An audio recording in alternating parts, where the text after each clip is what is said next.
Woody Johnson had a press conference earlier today, and he said, "Oh, I spoke with Aaron Rodgers last night on Monday night, and then this morning, Salah's gone." So you definitely talked about it with him. You can't say you didn't. That's a lie. We're not stupid. But was it the right decision? Will this help the team? Will this hurt the team?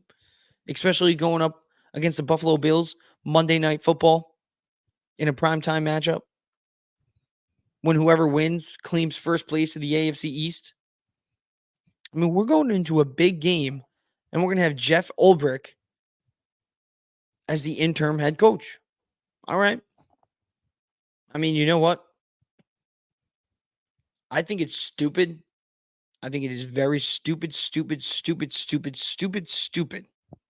Now, I'm not defending Robert Saleh, but at the same time, I think it's a little early.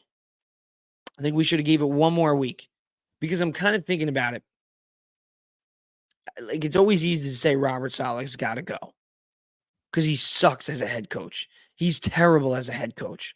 I mean, 20 and 36 in his tenure as a Jets head coach. I've said it week in and week out since after year one with Robert Saleh. He is a glorified defensive coordinator. He is nothing else. He does not know how to run an offense. He does not know how to develop a quarterback. We will never be able to develop a quarterback with Robert Saleh as the head coach. We will never be able to get to the promised land, maybe even the playoffs, with Robert Saleh as the head coach. So I do think it's a good idea to fire him. But at the same time, we could have fired him in the offseason. We could have fired him last season at the end of last season. We could have fired him after we got rid of Zach Wilson and got rid of Zach Wilson at least as the starter and brought in Aaron Rodgers. We could have done a lot of things. Now we're stuck with Jeff Ulbrich as the head coach with Super Bowl aspirations. When was the last time? When was the last time a team fired their head coach in the middle of the season and they went on to win the Super Bowl? Because quite frankly, the Jets, with the expectations they have, with all the hoopla with Aaron Rodgers, with all the crap that he's caused, if the Jets don't win a Super Bowl, this has been an embarrassment. This has been a waste of time. It was a waste of Sauce Gardner, a waste of Garrett Wilson, a waste of Breece Hall. That's all it would do. If Aaron Rodgers cannot bring the city a Super Bowl, then his job would be a failure. And I don't see it happening. Because to win a Super Bowl, you have to be great. And there are great teams in the NFL. There are a lot of great teams. The Minnesota Vikings, I don't even think they're a great team. They're undefeated, but they're not a great team. Teams that are great, Kansas City Chiefs, obviously. Defending back-to-back champs. Baltimore Ravens, they're great.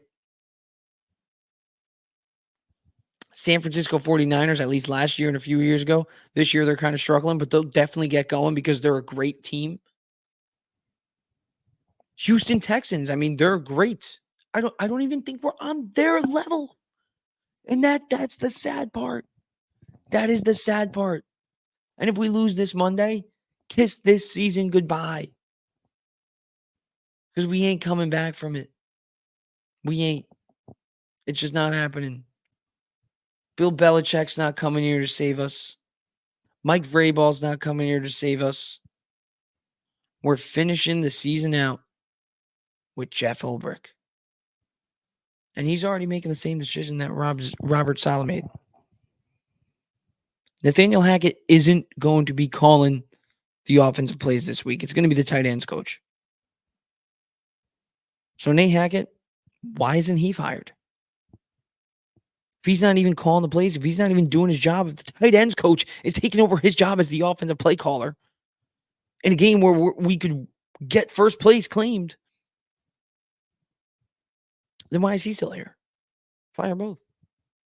Jeff Ulbrich, yeah, you could make a case he still can keep his job, but at the same time, penalties have cost the Jets. And we're talking about holding guys accountable. Shouldn't the defensive coordinator hold his defense accountable for committing stupid penalties? Because they're great. They are great. They have all the talent in the world. They come up big all the time, but they do commit stupid penalties.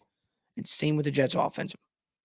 The Jets offense has been terrible this year. It's been putrid, and that has been because of nobody other than Aaron Rodgers. So this year, I don't think we should be considered a Super Bowl threat any longer. Maybe my mind can be changed in a few weeks if the Jets and Aaron Rodgers go on a tear, but I don't see it happening based off what's happened the past 2 weeks. We haven't lost because of the defense. We've lost because of the offense. And Aaron Rodgers is the one leading the charge. Aaron Rodgers is the one who threw 3 picks last week against a Vikings team that we could have beat. So, by Robert Saleh, I'm so happy he is gone officially. At the same time, I'm like, why are we doing it now? I think give him one more week if we take first place. Because at the end of the day, I have never seen, maybe I'm wrong, but I have never seen a team win a Super Bowl when they fired their head coach midseason. I've seen it in baseball. I've seen it in the NBA. Probably happens in the NHL. But in the NFL, I've never seen it. Never. But